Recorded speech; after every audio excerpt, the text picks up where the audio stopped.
I was a new student at Southern Lehigh High School in Pennsylvania, starting my junior year without knowing anyone. It was tough, especially since everyone had already formed their friend groups by then. Lunchtime was the hardest part, though. My school didn't allow juniors to leave for lunch. Only seniors were allowed to leave, so I had no choice but to eat in the cafeteria. I dreaded it because I knew I would have no one to sit with, and I didn't want to awkwardly join a random table. When lunch finally arrived, I walked into the cafeteria with my tray of food, scanning for a spot. Every table was full. I didn't even have the option of sitting alone, but there was one table in the corner with only 2 kids at it. It looked like the least intimidating place to sit, so I walked over and asked if I could join them. They glanced at each other and one of them said, "Yeah." As I sat down, I noticed they were identical twins, both looking like they had some Hispanic heritage, although they didn't have accents. They seemed all right, so I felt a bit more at ease. They introduced themselves as Antonio and Bruno, and we started chatting. They invited me to hang out with them after school, and honestly, I figured I had to start somewhere in making friends, so I agreed. I got their numbers, and after school I went home to drop off my stuff. Shortly after, I received a text from Bruno saying he and his brother were planning to hang out, and he asked me to meet them at around 9 that night at the nearby cemetery, which was about a 10-minute walk from my house. He said there was a cool spot near the cemetery, and since the first day of school was on a Friday, we had the next day off. I had nothing else planned, so I agreed to meet up. When the time came, Bruno texted me again, asking if I was still coming. I replied, "Yeah, I'm gonna leave in a few," and confirmed that we were meeting by the cemetery. He said, "Yeah." So, I set off on my walk in the dark. The more I walked, the more I thought about my move to a new school, being the new kid in high school, and the fact that I was literally walking to a cemetery at night to meet 2 kids I had just met. I finally reached the little road next to the cemetery and texted Bruno, asking where they were. He started typing right away and told me they were in the woods by a small lake they wanted to show me. He then sent me their exact location, so I made my way into the woods, pushing branches aside with my hands, my tiny phone flashlight being the only source of light. I called out for Bruno and Antonio, feeling like I was close enough based on the location Bruno had sent me. Suddenly I heard footsteps, so I stopped, sure that someone was approaching me. They were quiet and slow. I called out asking if they were trying to scare me, but I didn't get an answer. At that point, I decided it was stupid and turned to head back toward the road. The footsteps, however, went from slow and quiet to fast. Before I could react, I felt sharp nails digging into my neck, choking me.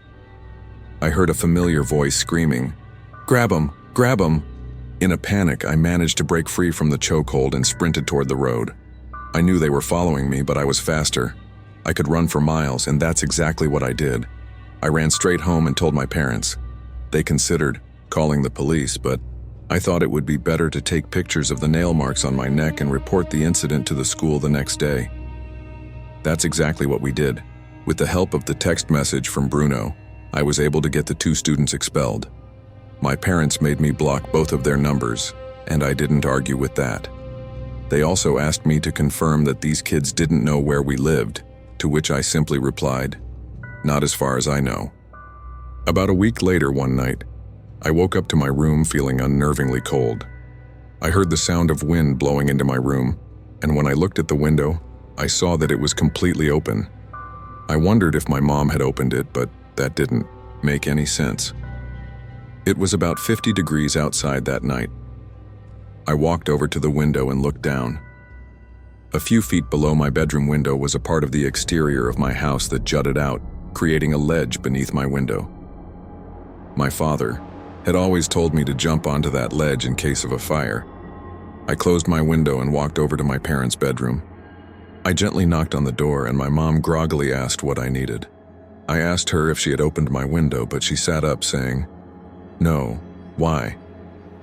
Now my voice was louder and more concerned as I told her that my window had been opened all the way by someone. She started shaking my dad to wake him up so he could check my room with me. But when he woke up, he told me to grow up and go back to sleep. I left their door open as I walked back down the hall to my room. And that's when I noticed something strange. My door seemed to be half shut, instead of completely open like it had been when I left. I pushed the door open just a little so I could peek through the crack, hoping to see if someone was behind it. Though I had considered it, I never could have expected what I saw. There was someone hiding behind my door. I screamed for my dad like a little girl.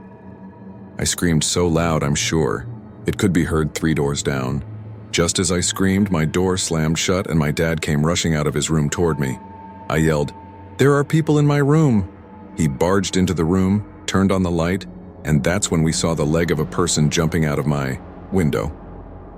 My dad ran to the window, then downstairs and out the front door trying to chase them down, but he came back a few minutes later out of breath, saying he hadn't seen anyone. My heart was racing and I was sure it was those twins I had gotten expelled. My dad called the police and I had to explain everything to them when they arrived, going over the entire story from the woods incident. My father backed up my account, but without proof of who had entered. The police said there was nothing they could do. They simply told us to lock the doors and consider installing cameras outside. Despite being positive it was one or both of the twins in my room, after a couple of months of sleeping in fear, nothing like that ever happened again. Looking back, now I don't know why I was so willing to meet those kids in the woods at night. I should have realized back in the cafeteria that day that they looked like trouble, and I should have stayed away. It was my freshman year of high school in 2007, during gym class, the last period of the day. We had a substitute teacher who was probably in his late 50s or early 60s, not quite a senior citizen, but older. He took attendance, and when he passed, by me he did a double take, which made me feel a bit uncomfortable. Now I'm not trying to boast, but I've always known I looked older than most freshmen, and was often complimented on how good I looked for my age. The substitute told us to form our volleyball teams, and then he disappeared into the hall near the locker rooms for a while. 40 minutes passed and the period ended. It was time to change and head home. I made my way to the locker room, but for some reason, my locker wouldn't open. I tried my usual combination over and over, but it just wouldn't click. I figured maybe I'd forgotten the combination and decided to ask the sub for help. He told me to give him a few minutes and that he'd get the list of locker combinations. I waited outside the office, and eventually, he came out holding a book, open to a specific page. He walked with me into the girls' locker room, which I didn't expect him to do. By this time, the locker room was mostly empty except for one girl who was still finishing up changing. The sub walked over to my locker and tried the combination he had written down in the book. But it didn't work. No matter how many times he tried, it wouldn't open. Each time he tried, it failed. He would look at me and laugh, and I'd force a laugh back, trying to be polite. But when it started getting uncomfortable, he placed his hand on my shoulder and said, "We'll figure this out." As he tried the combination again, his hand stayed on my shoulder. When it didn't work, I felt his hand slowly slide down to my lower back. I quickly pushed myself away and grabbed my bag, saying, "It's okay, I'm late for my bus." He tried the combination one last time, and this time, the locker opened. He smiled and walked away. I waited until I heard the locker room door shut, before I quickly began changing. But then suddenly the room went dark. I finished pulling up my pants and fumbled around in the dark, trying to close my locker. I threw on my backpack and walked toward the back exit of the locker room, the one that led outside. I was scared he might be waiting by the door for me. Something about him gave off predatory vibes. When I reached the end of the aisle of lockers, I was at the intersection of 2 rows. I'd have to turn left to get to the exit door, but out of habit I looked to my right to make sure it was clear. There was a small amount of light coming in from a single rectangular window high up on the wall. It was just enough for me to see him peeking at me from behind the lockers. At that moment I ran for the exit. He called out behind me, wait, it's not what it looks like." I dashed outside into the rain and ran off the campus of the high school, walking the rest of the way home. I was left with time to reflect on what had just happened. By the time I got home, soaked from the rain, it hit me that he had most likely changed my locker combination as a way to get me alone in the locker room. As for why he cut the lights, I never wanted to imagine. Honestly, I was too scared, emotionally shaken, and embarrassed to tell anyone, not even my parents or friends. It's something I kept to myself all these years because, truthfully, I just didn't feel comfortable sharing it with anyone. When I was in high school, I was in the band. Our school's band program was pretty much a social lifeline. It was either that, choir, or the drama club, so I went with band. Anyway, our band teacher, Mr. Nicholson, had set up a grading system, where as long as you attended class and your weekly lessons, you'd get an A. Unfortunately, towards the end of one quarter, I had missed 2 lessons, and that dropped my grade to a B. After class one day, I approached him and asked if there was any way I could make up the lessons. Though he seemed a little reluctant, he agreed to let me come in during a lunch period and practice in one of the downstairs storage rooms to get credit for a lesson. I was fine with that arrangement since, realistically, I probably would have just played games on my phone instead of practicing. The next day, during my lunch period, I grabbed my saxophone and headed down to the basement area of the music department. It was always a bit creepy down there because no one else ever went down there except the music teachers. The lights were also pretty dim, and I'd only been down there a few times before that day. I walked down the hallway, passing a bunch of doors on either side that led to small rooms, maybe about 7 by 7 feet. These rooms were mostly used for storing things like chairs, music stands, spare instruments, Christmas decorations, and whatever else. I stepped into one of the rooms, shut the door behind me, and set up my music on one of the stands just in case Mr. Nicholson came down to check on me, even though I didn't plan on actually playing. Instead, I started playing games on my phone. That's when, without warning, the room plunged into complete darkness. I looked over at the light switch, flicked it up and down a few times, but nothing happened. I stumbled as I stood up, feeling my way towards the door to get out of the room and into the hallway, which was also pitch dark. I held my phone out in front of me to provide some light, even though it wasn't much. I think I had an old iPhone 3 at the time, and those didn't have flashlights. Still, the dim light was enough for me to see that one of the doors at the end of the hall was open. I could hear something being dragged across the floor, like a big plastic container. Then, I heard this heavy breathing, followed by animal-like grunting. As I watched, the large plastic container was pushed out of the room and into the hallway. At that point, I froze. I quickly turned off my phone screen and rushed back into the room. I quietly shut the door behind me, not sure exactly what I was thinking at that moment when I decided to hide. But something about the strange noises I was hearing, mixed with the sudden blackout, made me uneasy about staying out in the hallway. Whoever was down there seemed to be blocking the stairs, and of course I had no reception in that small basement area. The only thing I felt comfortable doing was sitting in that room, hoping the lights would eventually come back on. But they never did. After a while, I decided I couldn't wait any longer. I quietly opened the door, holding my phone in front of me for light, and stepped into the hall. I moved a little closer to the stairs, but just as I did, I heard something again. My heart raced, and I quickly slipped into the next room, leaving the door open just enough to hear if anyone was coming. I shut it softly, unsure of what I was hiding from. Could it have been a staff member or a janitor? The only reason I doubted it was because they had only appeared after the lights went out. I stood there in complete darkness, straining my ears to listen for any more sounds from outside. You know how, when you're in a room with someone, even if you don't hear them, you can just feel their presence? That's the feeling that suddenly overwhelmed me in that pitch-black room. I lifted my trembling hand and pressed the home button on my phone to turn on the screen. Just for a second, that brief flash of light was enough to reveal someone standing in the corner of the storage room, barely 3 feet away from me. I pretended I hadn't seen anything, but it was already too late. The silence was broken by a sound, followed by a hand that patted my shoulder twice, then began squeezing it. I quickly reached for the doorknob, struggling for a moment to find it, but eventually pulling the door open. As soon as I did, the man in the room with me tried to push the door shut, but by then I was already out. I ran up the stairs and burst through the door to the main level of the music hall, where the lights were still on.